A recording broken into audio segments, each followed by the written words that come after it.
Oke, ini part 2 dari 2 part ya. Kita melanjutkan pembahasan seru sebelumnya di mana saya mengajak teman saya udah 20-an tahun temenan dan dia berkecimpung di dunia IT dan dia overclocker juga. Dia berkiprah di dunia impor dan distribusi produk PC sekarang ya. Komponen PC rakitan. Nah, yuk kita lanjutkan pembahasan seru kali ini. Kita bahas soal RTFM, kita bahas soal buku manual dan beberapa kesalahan paham lain di dunia PC rakitan. RGB. Tadi kita mau bahas soal itu ya, soal manual book. Ya, manual book. Ada masalah apa dengan manual book akhir-akhir ini di pasaran? Jadi kadang-kadang banyak pertanyaan orang yang jawabannya itu ada di manual book. Contoh, ini memori saya mau pasang. Kalau supaya jalan 2 channel, pasangnya di slot mana? Slotnya ada 4. Ya dong? Ada 4. Pasang semuanya dong. Itu ajaran pasang semua. Ajaran siapa tuh dia? Pasang semua ya, maksudnya gini, sebenarnya kalau ada 4 itu kenapa dibikin bicara 4 kalau kita pasang semua biasanya ya lebih banyak masalahnya di awal ketimbang kenyamanannya ya. Walaupun saya pakai 4, tapi kalian harus tahu dulu bagaimana cara masang 4-nya. Ya, nah, dan dulu tuh pasang 4 tuh jadi quad channel. Ada orang bilang pasang 4 tuh biar jalan quad channel. Lebih parah lagi. Itu lebih parah lagi, pasang 4 jadi quad channel. Kalau kontrol memorinya dual channel ya dual channel aja. Betul. Gitu. Masalahnya kan kalau pas 4 dalam kondisi slotnya 4, kontrolernya dual channel. Yang jadi problem per channelnya kebelah 2 itu ada kontrol spesial lagi ekstra kerjaan lagi. Terus yang lu pasang itu masing-masing dual rank. Ya, kalau density-nya gede ya. Density-nya gede ya, 4 biji dual rank semua. Gue tepuk tangan. Itu berat banget. Dan biasanya speed-nya harus turun. Ya, harus turun. SA mesti naik lah, tuning segala macam. Ketemu motherboard yang QVL-nya nggak ngepas, ya udah, udah selamat. Mungkin PC itu akan tidak pernah nyaman digunakan sih.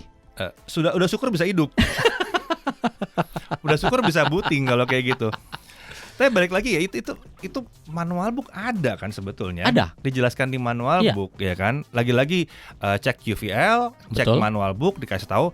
Dan disebutkan pasang sini dulu. Secara struktural loh. Menjelaskan itu secara terorganisir dengan baik dia jelasin. Oh, kalau pasang prosesor itu lihat tanda titiknya atau lihat notch-nya sebelah mana biar nggak kebalik. Dikasih tahu. Terus cara ngencangin heatsink ataupun heatsink umumnya ya di manual book itu dikasih tahu. Terus konfigurasi kalau pakai 2 keping memori di 4 slot memori, pasangnya di sini. Slot yang ini sama yang ini sampai dikasih gambar. Jadi kadang-kadang saya nggak habis mengerti kenapa pertanyaan itu masih ditanyakan gitu. Tapi itu memang parah. Sampai sekarang kita masih sering lihat foto baru orang yang tidak baca tuh yang paling konyol tuh yang di heatsink sebetulnya. Jelas-jelas itu di bawah ada stiker, ada gambarnya, bahkan bukan di manual book, ada gambarnya. Buka dulu. Ada tulisannya dikasih gambar, buka gitu. Please remove before use. Dipasang juga dong stikernya, kasih thermal paste, tutup, plek. Terus kenapa temperatur prosesor saya 100 derajat? Ada plastiknya. Dan jujur itu pernah kejadian sama saya. Udah pernah kejadian? Pernah kejadian. Karena mungkin sudah kelelahan, nggak lihat lagi, langsung tancap. Begitu masuk BIOS saya lihat temperatur itu langsung naik ke 60, langsung saya matiin. Bawahnya langsung begini. Langsung salah sendiri. Even expert kan bisa kejadian seperti itu. Iya, bisa. Cuman maksudnya untuk buat yang casual harusnya enggak. Karena kan baca pelan-pelan. Justru nikmatnya di situ. Kemarin kan akhirnya ngerakit lagi tuh satu buat sendiri ya. Setelah sekian lama enggak merakit, itu gue nikmatin 2 hari loh. 2 hari itu full days itu ruangan berantakan semua di mana-mana isinya. 2 hari gue nikmatin. Setelah itu bikin lagi ngerakit, ada yang mau bikin kan? Ya beberapa jam doang selesai kan sudah kembali lagi kan? Udah balik dan ya udahlah udah skip jalan ini. Tapi kalau yang kemarin tuh menikmati, kalau buat sendiri tuh menikmati. Kalian juga kemungkinan besar kan enggak yang setiap bulan ngerakit gitu kan. Ya dinikmati lah, dinikmati, buka itu manual book, dibaca satu-satu. Walaupun ditanya sih, ngapain sih gitu. Kok duduk di lantai dengan barang bertebaran di mana-mana tapi buka buku. Lalu ada lagi bilang manualnya hilang, saya belinya second atau manual booknya hilang lah pokoknya ya. Simple. Di website itu ada semua manual book dalam bentuk PDF. Bahkan di beberapa itu ada yang kasih bahasa Indonesianya kalau mungkin kalian tidak begitu mengerti bahasa Inggris ya. Mm. Tetapi menurut saya akan lebih baik memahami yang bahasa Inggris karena penerjemahan dalam bahasa Indonesia itu sering sekali juga misleading. Ada kata-kata, kadang-kadang kalimat suka salah betul. ya, atau asumsi-asumsi yang salah. Ya. Iya. Tapi satu lagi yang paling penting adalah ini berlaku di beberapa tipe motherboard, di beberapa brand motherboard. Kalau kalian cari mau download sendiri, pastikan versinya sama. Iya, betul banget. Karena ada motherboard yang namanya sama, versi belakangnya itu bisa beda banget ya. Walaupun udah nggak ada yang separah K7S5A. 7S5 sampai revisi berapa tuh dulu ya? Yang terakhir gue pakai revisi 6. Udah kayak sinetron Dan jangan tersanjung. salah, dan jangan salah. Gue pakai dari revisi 1.0. Kalau kalian nggak tahu, K7S5A itu salah satu motherboard murah dari ECS. Mungkin ada yang nggak tahu juga ECS itu apa ya? Pakai SIS. Ya, pakai chipsetnya SIS dan itu salah satu motherboard melegenda. Iya, zaman pada masanya. Awal 2000 tuh legenda karena harganya murah dan macam-macam. kencang. Bisa bukan dimodifikasi dalam hal RGB ya, tapi bisa dituning performanya sampai versi 6 nggak bisa. Oh ya, yang versi 6 sebelumnya nggak bisa. betul. Versi awal-awal yang bisa, karena itu bahkan namanya sama ya. Di versi 6 itu alurnya juga udah beda. PCB tracing-nya udah beda. PCB tracing udah beda banget.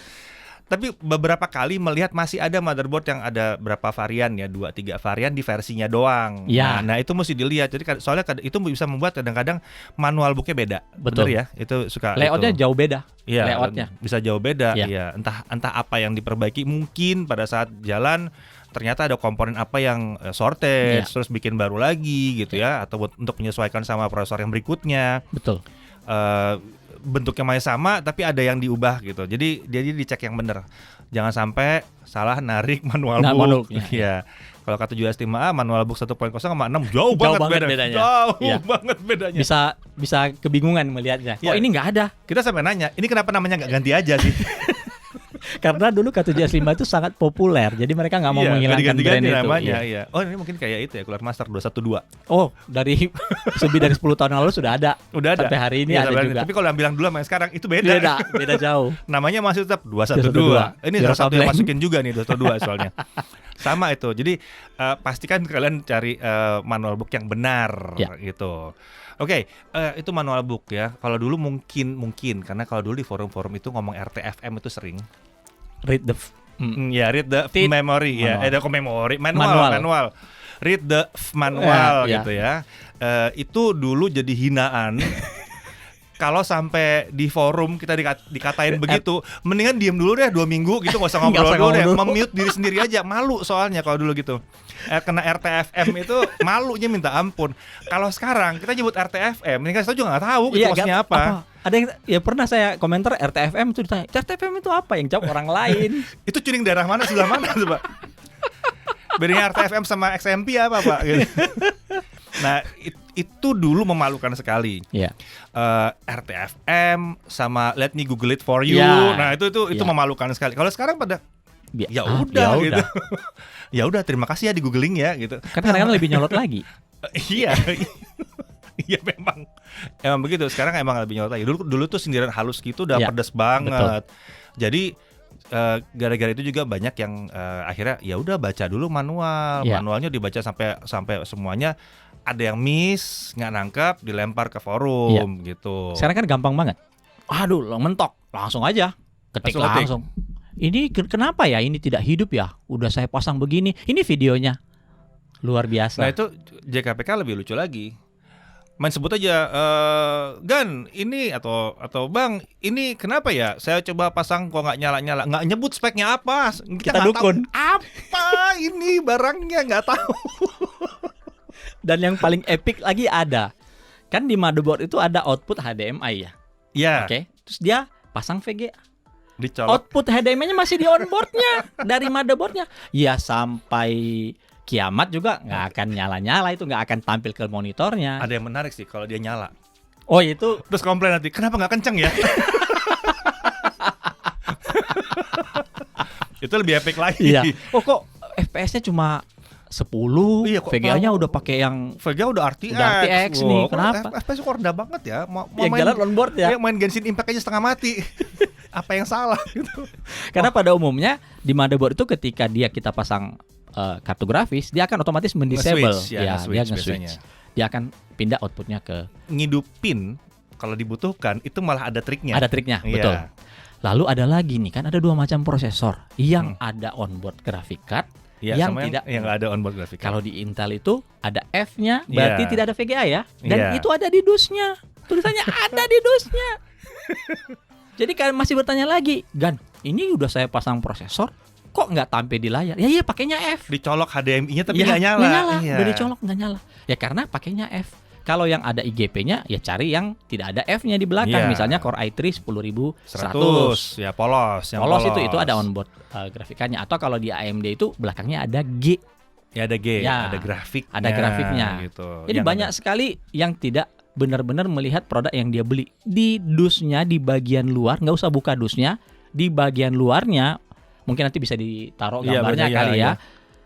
Itu ada tulisannya with graphics. with graphic Iya, atau ada. need discrete Need graphic. atau need discrete graphics karena nggak ada karena nggak ada iya. dalamnya. Ya, itu kembali lagi ke itu bukan soal masalah kepintaran loh. Itu masalah soal ketelitian dari Iya. apa yang kita beli. Makanya balik lagi, nikmati proses merakit, Merakit. dinikmati, bukan mau ya jangan apa ya, jangan keburu-buru juga. Betul. Ini sesuatu yang untuk dinikmati Iya. kalau sekarang Iya. gitu. Karena kalau kalian ngerti karena kalian baca manual book aja ya sebetulnya cukup loh baca manual book semua Cukup itu banget. ngerti loh, itu ngerti Cukup jadinya. banget. Cukup banget. Ngerti di itu aja, kepasang bisa optimal di situ, itu enak banget Ya. memang. Ketimbang dikit-dikit kalian udah frustasi masuk ke forum nanya lagi Nah, nanya ya. lagi. Dan akan 1000 jawaban yang akan membuat itu kadang-kadang bingung. Iya. Ada yang ngetawain, ada yang memang sengaja untuk membuat itu jadi sebuah lelucon gitu ya. Oh iya bener, nanyanya soal laptop tulisannya mending rakit PC. Kan selesai hidup kalian kan, agak repot jadinya gitu. Terus di mute. Terus di mute. Agak masalah gitu. Jadi bukan bilang bahwa nggak boleh nanya, tapi coba diusahakan dulu dengan membaca manual booknya, mempelajari itu penting. Kayak tadi ada QVL apa Ya. dipelajari, itu seru sih. Betul, seru banget. Letak serunya di situ. Poin dimana kenapa gue juga waktu itu mau ngerakit lagi tuh agak ragu. Karena takut keseruan sendiri. Ya, susah lepas dari Nyari-nyari itu gitu, ya. ini, terus mau nyobain kali ini gimana? Itu seru banget soalnya nyari-nyarinya segala macam, milih-milihnya, padu padannya itu. Untungnya kalau di sini kan tinggal ngutip yang ada ya, jadi Betul. tinggal buka. Tidak perlu beli ya. Ya ada yang Ada yang dibeli, dibeli. cuma kan sebagian tinggal buka gudang ya. Oh, Ini iya, udah nggak iya, kepake ya, gitu Iya, ya. Pakai. pakai Jadi dulu. limitnya jelas. Kalau nggak ada limitnya emang lebih rumit. Betul. Tapi tetap seru untuk milih mana yang dicari, mana yang mau dipasang, masangnya seperti apa, klopnya sama apa gitu ya. Nah, kalau bisa bicara soal ngepasin gitu ya, ini apa? Banyak pertanyaan nggak sih seputar misalnya tadi kan udah bahas soal apa tuh, PSU udah, RAM udah, motherboard RGB. udah, RGB udah. Ada soal temperatur nggak? Oh, itu paling banyak kayaknya. Salah satu yang paling banyak. Gan, saya udah rakit PC. Temperaturnya 80 derajat normal nggak ya? Oh, oke.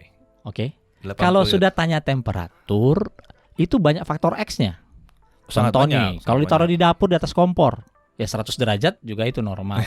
beda temperatur di ruangan punya AC dengan nggak AC juga beda. Iya. Casing yang dipakai, depannya apa, mesh atau flat atau ya dia tidak punya apa ya celah untuk air apa atau casing intake. Indomie gitu kan.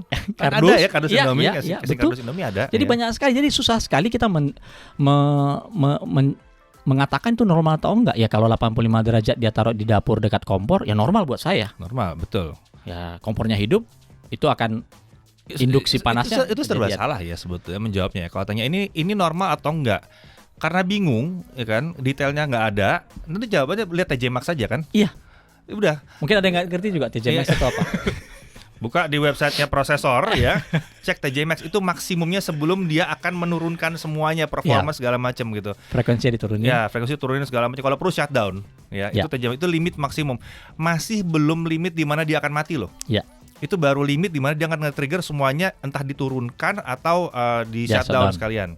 Kalau dulu kan terkenalnya Pentium 4 tuh. Iya, betul sekali. Begitu ketemu tok dicabut masih bisa hidup. Dia. Iya. Pelan-pelan tuh shutdown pelan-pelan. Itu udah bertahun-tahun yang lalu. Ya. Jadi kalau yang dulu aja bisa nggak mati. Apalagi yang apalagi modern yang sekarang gitu. Iya. Jadi kalau lihat TJ Max itu adalah limit maksimumnya, tapi bukan limit di mana dia akan terbakar atau meledak. Iya. Bukan. Nah, karena TJ Max itu bisa di 100 sampai 110, ya kan? Bisa tinggi sekali. Di Intel ya? Di Intel. Di AMD berapa sih sekarang? 90-an. 90-an ya, 90-an. Jadi kalau ketemu 80, ya kita juga bingung mau jawabnya. Masih normal. toleransi sebetulnya toleransi gitu. Tergantung kalian di mana. Di laptop ketemu 90, tepuk tangan kita. Oh, masih 90, belum 100, gitu kan. Di desktop gede, kipasnya kemana-mana, tembus kemana-mana, angin, ruangnya AC, suhunya 80, masalah. Itu nggak Gitu. normal. Jadi cek lagi apakah pemasangan Kondisinya. heatsinknya benar. Iya, Mungkin ada tadi stikernya belum dilepas, ya kan?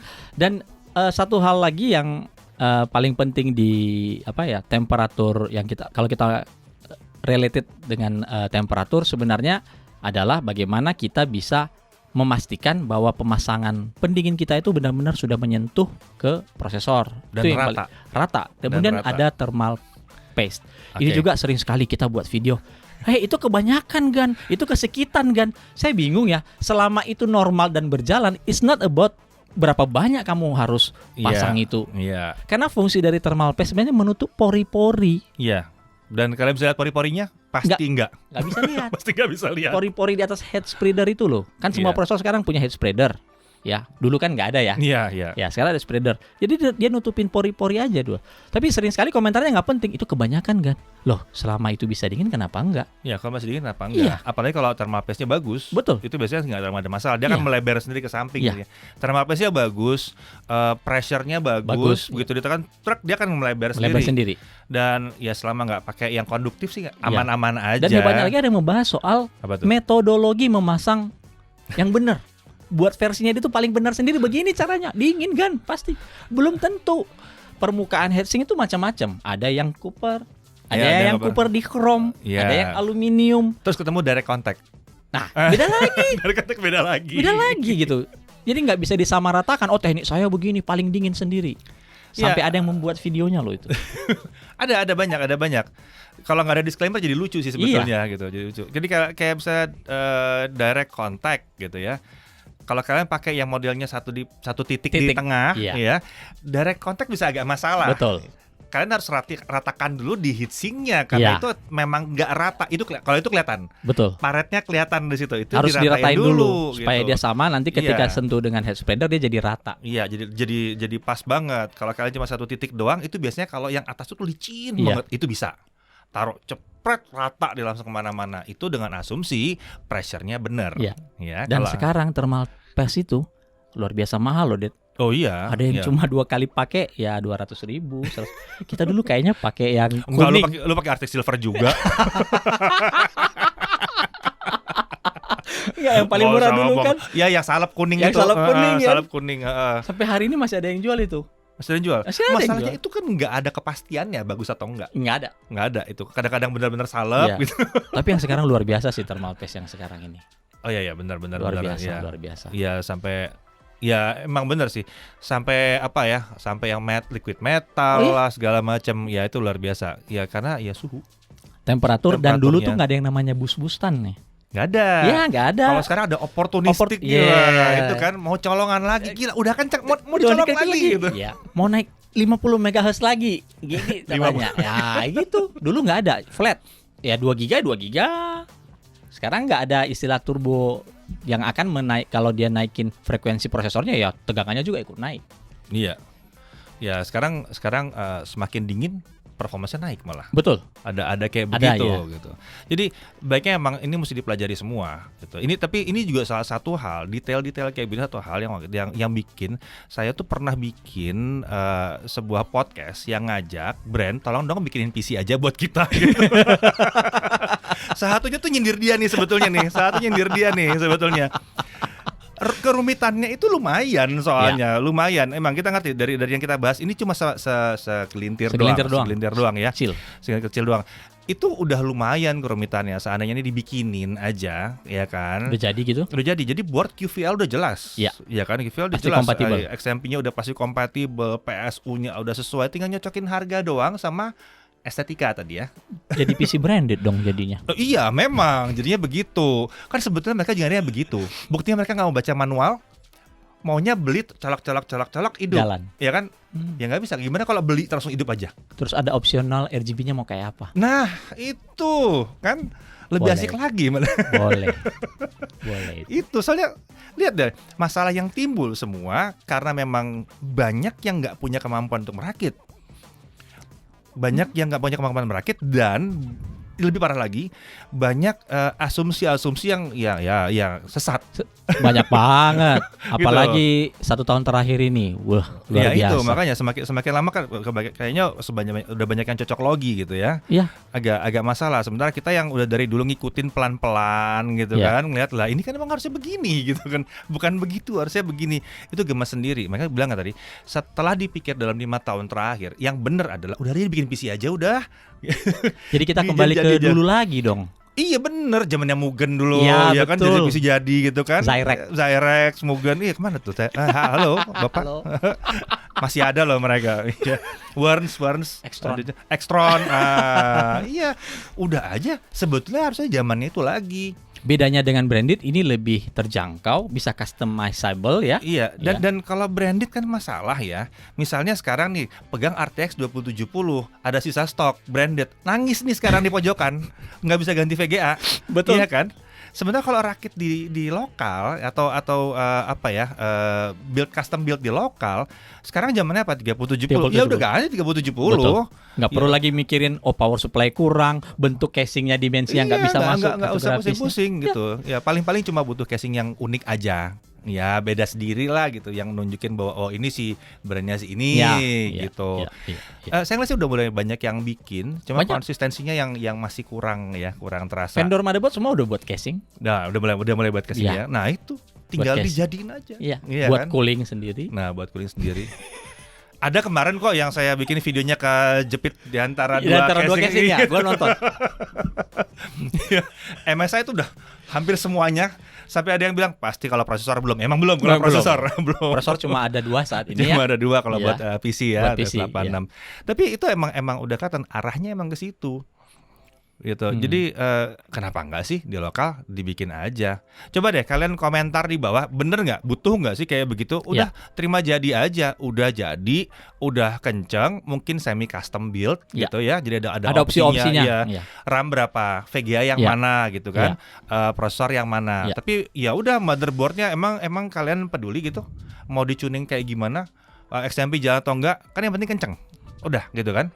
Ya XMP udah keluar dari dapur, udah XMP udah jalan. Iya. Nggak perlu tahu memorinya apa. Sebetulnya ya, sejujurnya kalau dari gue gue nggak perlu tahu memori apa. Gue butuh taunya memorinya stabil, kenceng, udah. Main game lancar. Main game lancar, udah selesai. Tinggal pilih terus RGB, non RGB. Iya. Ya tentu ada harga yang mesti dibayar. Iya. Ya kan Betul. gitu. Beres. Ya. Sederhana sekali sih sebetulnya ya, sederhana. Karena apa? Banyak banget yang mesti dipelajari sebetulnya kalau buat orang yang baru mau mulai ngerakit sekarang. Betul. Nah, kalau yang buat sederhana, yaitu saya menyarankan bahwa tolong dan teman-teman yang lain, Distributor yang lain distributor maksudnya yang lain ya, para importer yang lain, saya tahu kalian kan punya banyak produknya juga, udah tinggal gabung-gabung doang. Cocoknya memang dibikinin. Nah, kebalikannya buat kalian yang emang bilang, "Oh, tapi saya tetap mau merakit, mending rakit PC."